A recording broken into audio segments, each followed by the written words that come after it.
Welcome to the थियो study hub. मेरा नाम है शिवानी सवाल। यूनिट 3 का चैप्टर 2 करेंगे जो कि आपका है संसद। बिल्कुल आसान टॉपिक है, सबने पढ़ा हुआ है, वही चीज़ है, ऑन रिपीट है। माइनर सब्जेक्ट है एनईपी के तहत जो आपका लगा हुआ है, बीए प्रोग्राम वाले बच्चों का सेमेस्टर 2 का Indian government and politics.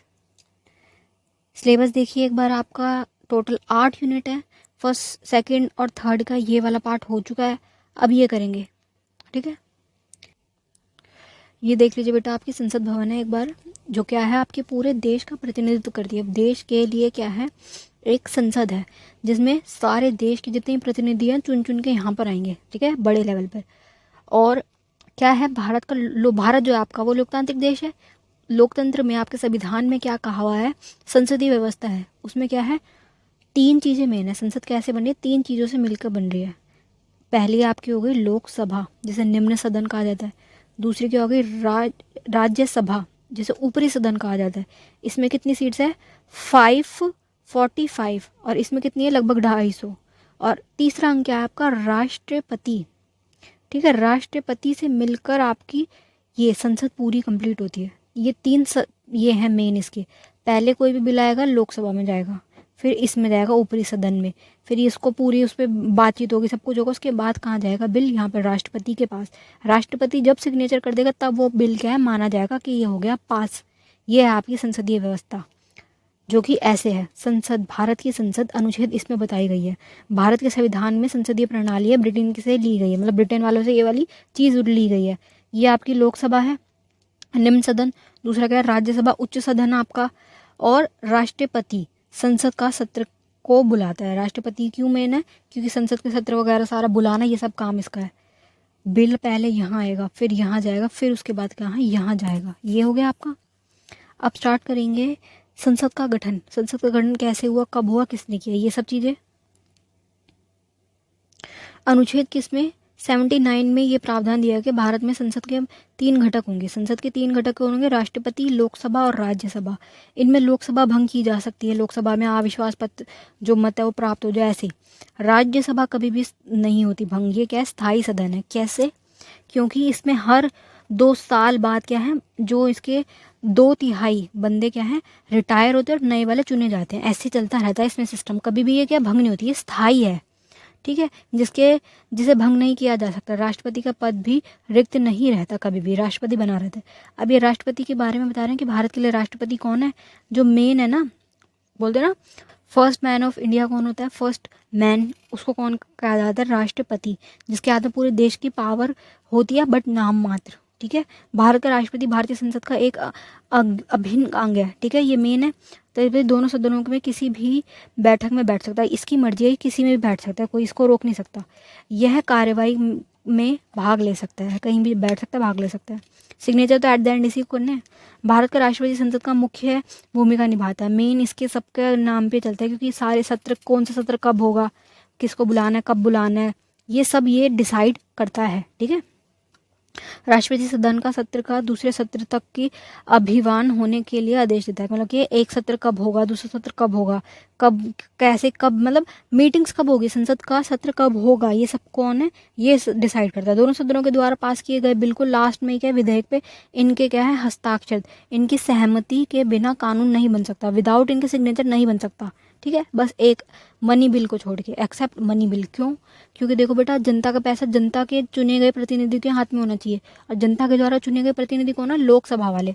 Rajya Sabha वालों को हम नहीं चुनते, उन्हें कौन चुनता है, एमएलए। हमने तो नहीं चुना ना, एमएलए को हमने चुना था, उन्होंने उन्हें चुना है। अब कंफ्यूज मत हो जाना, दोबारा बोल रही, देखो लोकसभा के जो बंदे जा रहे हैं चुन चुन के, उन्हें हम चूज करते हैं, कैसे, हम वोट डालते हैं।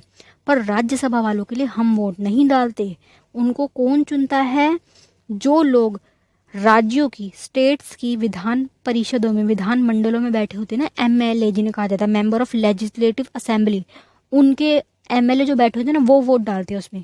अब ये क्या है ना, ये आगे समझा दूंगी। अगर किसी बच्चे को विधानसभा ना समझ आए, विधान परिषद ना आए, तो कमेंट बॉक्स में बता देना, मैं समझा दूंगी। नेक्स्ट देखो, अब विधायी शक्तियाँ। अब इसके पास विधायी शक्तियाँ क्या क्या हैं, कि वह संसद में बैठक को बुला सकता है, किसी भी बैठक में खुद बैठ सकता है, दोनों बैठकों को कभी भी बुला सकता है, संयुक्त अधिवेशन का आह्वान कर सकता है। जब भी कोई बिल अटक गया, नहीं पास हो पा रहा, नहीं हो पा रहा कुछ भी, तो राष्ट्रपति क्या करेगा, संयुक्त अधिवेशन बुला लेगा कि राज्यसभा प्लस लोकसभा दोनों आ जाओ, एक साथ बैठो, ठीक है, राज्यसभा लोकसभा। अब क्या होगा, इस बिल में जब वोटिंग होती है ना, सारे एक साथ जब बैठते हैं तो ना लोकसभा वाले ही जीतते हैं। क्यों? क्योंकि ये ज़्यादा है, ये 500 है और ये तो सिर्फ 250 है, तो जीतते हमेशा लोकसभा वाले ही हैं, ठीक है। और क्या है, वह प्रत्येक नए चुनाव के बाद प्रत्येक वर्ष के संसद के प्रथम अधिवेशन का संबोधन करता है। पहली जो स्पीच होती है ना, फर्स्ट, वो इनके द्वारा होती है हर चुनाव के बाद। वह संसद के लंबित किसी भी विधेयक को अन्य संबंधित संसद को संदेश भेज सकता है। कोई भी बिल है, बहुत लेट हो गया, बहुत टाइम से वहीं पड़ा हुआ है, तो ये क्वेश्चन कर सकता है कि भाई कहाँ है वो, तो ये क्या है, क्वेश्चन के लिए संदेश भेज सकता है कि उस बिल का क्या हुआ। यदि लोकसभा के अध्यक्ष उपाध्यक्ष दोनों ही रिक्त हो, मान लो लोकसभा का अध्यक्ष भी नहीं आ रहा, जो हेड होता है ना, जो चेयर पे सबसे ऊपर बैठा होता है, जो स्पीकर होता है, जो सबको डांट रहा होता है कि भाई चुप हो जाओ चुप हो जाओ चुप हो जाओ, वो अगर वो भी बंद नहीं है और उपाध्यक्ष भी नहीं है, तो वह लोकसभा के किसी भी सदस्य को उसका अध्यक्ष सौंप सकता है। मतलब ये अपनी इच्छा से किसी को भी बना सकता है कि भाई अब जब दोनों ही नहीं है तो किसी को भी ये अपनी मर्जी से बना सकते हैं, ठीक है। ये हो गया। उप सभापति दोनों ही पद रिक्त हो तो ये किसी को भी बना सकते हैं, दोनों में ही, जो है वो स्पीकर है वो और जो वाइस स्पीकर है उसको। वह संहिता, विज्ञान, कला वाले मुद्दों से अथवा जानकारी व्यक्ति को 12 को नोमिनेट करते हैं। अभी एक और चीज़, राज्यसभा जो आपकी है उसमें 250 बंदे हैं, 250 में से 12 बंदे कौन चूज करता है, राष्ट्रपति। 12 बंदों को क्या मनोनीत किया जाता है। कौन कर रहा है, राष्ट्रपति। कैसे के साहित्य के क्षेत्र से आएंगे, विज्ञान से आएंगे, कला वाले आएंगे, स्पोर्ट्स वाला एक बंदा आएगा, जो बैठे नहीं होते, जो वो है अभिषेक बच्चन की मम्मी जया बच्चन, जो हमेशा गुस्से में रहती हैं, उनको, वो कला के क्षेत्र से गई हुई हैं। तो ये हर एरिया से एक एक बंदे को बुलाया जाता है ताकि वो अपने एरिया की बात को आगे ला सके, बैठा बोल सके वहाँ पे आके, ठीक है। वह लोकसभा के दोनों अंगों में भारतीय समुदाय के व्यक्तियों का मनोनीत करता है। लोकसभा में 2 एल्गो इंडियन वालों को मनोनीत करता है। फिक्स सीट है इनकी, 2 सीट फिक्स है, इनके समुदाय वालों को चूज करके बिठाता है, ठीक है। वह चुनाव आयोग को परामर्श दे सकता है कि क्या करना कैसे करना, चुनाव आयोग वालों को बता सकता है, उनको गाइड कर सकता है। मान लो संसद के कुछ ही विशेष प्रकार के विधेयकों को प्रस्तुति को में राष्ट्रपति की सिफारिश की आज्ञा की आवश्यकता होती है। बहुत सारे ऐसे प्रस्ताव है जो इनकी अनुमति के बिना नहीं पास हो सकते, इनकी जरूरत है, ठीक है। जब वह विधेयक संसद में पारित होता है, राष्ट्रपति के पास भेजा जाता है, तो वह विधेयक को अपनी स्वीकृति दे सकता है। या तो सिग्नेचर कर देगा कि भाई हाँ ठीक है, भेज देगा। अगर कुछ उसमें गलती लगती है उसको, तो फिर वो मना भी कर सकते हैं कि भाई इसमें गलती है, तुम इसको वापस लो, दोबारा से इसकी पूरी कार्रवाई करो, सब कुछ चेक करो और दोबारा से उस पर क्या है बात करो। विधेयक पर अपनी स्वीकृति सुरक्षित रख सकता है। मतलब मैं भेज नहीं रहा, होल्ड पे डाल दिया। विधेयक को संसद में पुनर्विचार के लिए भेज सकता है, वापस भेज दिया, या तो होल्ड पे डाल दिया, या पास कर दिया, सिग्नेचर कर दिए, पास कर दिए। नोट भी लिखा हुआ है यहाँ पे, पढ़ लो से। हालांकि संसद में जो धन विधेयक होता है ना, विधेयक पैसों से रिलेटेड जो है, उसे ना राष्ट्रपति अपनी सहमति देने की अनिवार्य होता है। नोट में क्या लिखा बेटा, हालांकि यदि संसद विधेयक को संशोधन या बिना किसी संशोधन के पुनः दोबारा से दूसरी बार पारित करती है, तो राष्ट्रपति को क्या, उसके पास अब पावर नहीं है, उसे साइन करने ही पड़ेंगे। और एक और बात, ये वाला तो है पॉइंट, दूसरा भी है, मनी बिल जो आता है ना, उसके बारे में इसके पास कोई खास पावर नहीं है। खास क्या, बिल्कुल ही पावर नहीं है, ठीक है। और क्या कि मैक्स टू मैक्स 14 दिन तक उसे रोक सकता है राष्ट्रपति मनी बिल को, इससे ज़्यादा उसके पास कोई पावर नहीं, 14 दिन से ज़्यादा, ठीक है। उसे पास वो करना ही पड़ेगा, कोई मतलब ज़रूरी नहीं माना जाएगा, अगर उसको सिग्नेचर ना भी करे तो पास कहलाता है। राज्य विधायिका द्वारा पारित, राज्य की विधायिकाएं जो है वो पारित करती हैं विधेयक को। राज्यपाल का गठन राष्ट्रपति के विचार की सुरक्षा सुरक्षित रहता है, ठीक है। चलो बेटा, आपका राष्ट्रपति पूरा हो गया। अब पढ़ेंगे लोकसभा क्या है, मेन बातें पढ़ेंगे इसकी। लोकसभा क्या है बेटा, आपकी इसमें 530 सीटें बताई गई हैं। लोकसभा बेटा आपका निम्न सदन है, ये सारी बात हमने पहले भी कर ली। दूसरा क्या है, इसमें इतनी सीटें टोटल हैं, मैक्स इतनी है, जिसमें से इतनी राज्यों को प्रतिनिधित्व करती हैं, 20 संघ का प्रतिनिधित्व करती हैं, ठीक है। 530 सदस्य का राज्यों के द्वारा, 13 सदस्य यहाँ से आते हैं, ये बता रहे हैं। राज्यों को प्रतिनिधित्व करती है लोकसभा, राज्यों से चुन चुन के बंदे आते हैं। संघ राज्यों से प्रतिनिधित्व करती है। नामित या नाम निर्देशन सदस्य, मतलब क्या होता है इसका, रिजर्व कैटेगरी वाले होते हैं ना, वो एल्गो इंडियन वाले, इन सारे लोगों को भी इसमें आने की इजाज़त होती है। राष्ट्रपति इनकी क्या नियुक्ति करता है, 2-2 एक आधी सीट इनकी भी होती है। ठीक है, बिल्कुल बेसिक बात बता रहे हैं कि 18+ वाले भारत के जितने भी नागरिक हैं उनको वोट डालने का लोकसभा के लिए पूरा पूरा अधिकार है। जो भी आपके मई वाले चुनाव होंगे ना, 2024 में जो मई में चुनाव होंगे वो लोकसभा के हैं, उसमें सभी वोट डालेंगे और वोट डालने जाना बेटा। ठीक है, अगर मिल रहा है पावर वोट वगैरह डालने की तो डालो। लोकसभा का अध्यक्ष कौन होता है, बहुमत पार्टी का एक बंदा। ठीक है, अब बच्चे आपका लोकसभा का अध्यक्ष कौन होता है, बहुमत पार्टी का एक बंदा होगा। और ये कौन होगा, जब पहली बैठक होगी ना, चुन के सारे आगे सब हो गए, इलेक्शन रिजल्ट आ गया, अब बहुमत पार्टी का एक नेता जो होगा आपका एमपी, उसको चुना जाएगा स्पीकर के पद के लिए। ठीक है, फर्स्ट बैठक के अंदर। अब बेटा जो आपका अध्यक्ष है, ये सब तो आ गया आपको समझ। अब इसके मेन काम क्या है, संसदीय कार्रवाइयों का संचालन करना, उसको चलाना कि लड़ाई ना हो ज़्यादा, बैठाना, सबको बोलने का मौका देना, ये सारे काम उनके आते हैं। वो डांटते हैं सबको कि बस चुप हो जाओ, तमीज़ से रहो, गरिमा बनाए रखो, ये सारी चीज़ें। अध्यक्ष का कर्तव्य है कि गण पूर्ति, मतलब कि अगर आपके मेंबर आए ही नहीं, 10% मेंबर भी नहीं आया ना, तो संसद को ये जो स्थगित कर दे, जो सत्र है उसको स्थगित कर दिया जाएगा। मान लो 100 बंदे हैं, 10 भी नहीं पहुंचे, तो फिर उसको क्या स्थगित कर दिया जाएगा। अध्यक्ष वोट नहीं डालता है नॉर्मली, कभी उसमें वो वोट नहीं डालता। लेकिन अगर ऐसी सिचुएशन आ जाती है ना कि बराबर बराबर के वोट आ गए, आधे वोट इस बिल पे अगेंस्ट में आ रहे हैं, आधे उसमें आ रहे हैं, तब ये बंदा क्या है, वोट डालता है। और ये है कौन, चुनी हुई पार्टी का, जो मेन पार्टी आई हुई है, जो बहुमत वाले हैं, जिनकी सरकार बनी हुई है, उसका ही तो एक मेंबर है, तो ये अपने पार्टी के उसमें हक में वोट डालेगा। तो फिर ये ऐसे वोटिंग को ना सफल करता है। मतलब 50 इसके आ रहे हैं, 50 इसके आ रहे हैं, हाँ भी 50 है, ना भी 50 है, तो जो ये मेन बंदा ना स्पीकर, अब ये वोट डालेगा। तो ये जिस तरफ वोट डालेगा वो जीत जाएंगे। और ये किसकी तरफ वोट डालेगा, जो इसकी खुद की पार्टी है, जो जीती हुई पार्टी है। अध्यक्ष संसद के दोनों सदनों का संयुक्त बैठक में अध्यक्ष होता है। अब क्या है, फोर्थ पॉइंट क्या कह रहा है कि दोनों सदनों की संयुक्त बैठक में अगर कोई बिल ऐसा है कि जिसपे वोटिंग में नहीं हो पा रहा, बिल अटका हुआ है, ना पास हो रहा ना कुछ हो पा रहा, तो क्या है, राष्ट्रपति संयुक्त अधिवेशन बुला लेगा कि दोनों सदन को एक हाथ बिठा लो। दोनों सदन का हेड कौन होगा, ये जो लोकसभा का अध्यक्ष है ना, वो दोनों सदन के संयुक्त अधिवेशन का अध्यक्ष बनेगा। ठीक है, सदन के नेता का आह्वान व गुप्त बैठक में बुला सकता है, अपनी मर्जी से ये बुला सकता है, बैठक की जा सकती है। किसी भी अनजान व्यक्ति को चैम्बर या गैलरी में जाने की इजाज़त नहीं होती, मतलब कोई अनजान व्यक्ति को जाने की इजाज़त नहीं होती। बेसिक बात बता रहे हैं। अब ये राज्यसभा की शक्तियाँ और कार्य। लोकसभा पूरा हो गया, लोकसभा के कितने मेंबर हैं, लोकसभा का अध्यक्ष कौन होता है, लोकसभा किन का प्रतिनिधित्व करती है, ठीक है, लोगों का करती है लोकसभा। ऐसे ही दूसरी तरफ राज्यसभा किसका करती है, राज्यों का। राज्यसभा क्या है, ऊपरी सदन, लोकसभा क्या थी, निम्न सदन।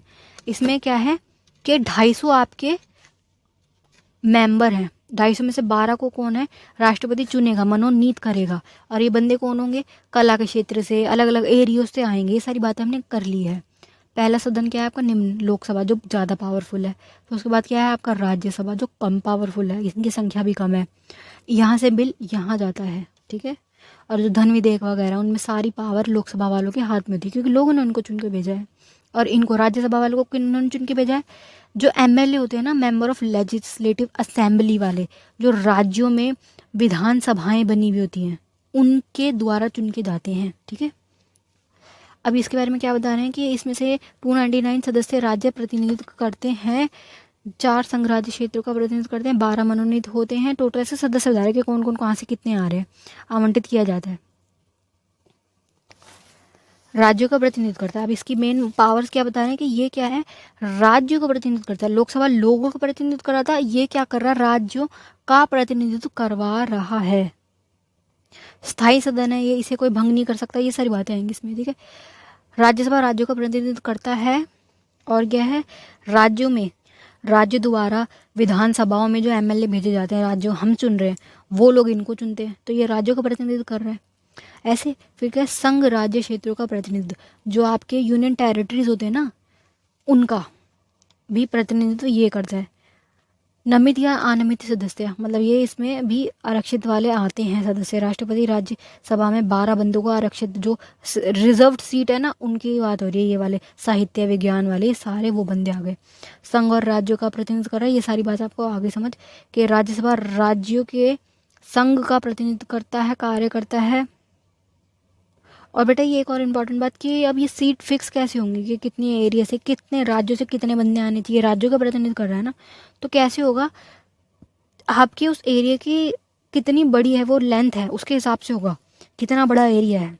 जैसे त्रिपुरा है, वो बहुत छोटा सा एरिया, इतना सा एरिया है, तो सिर्फ एक सदस्य आएगा यहाँ से त्रिपुरा का।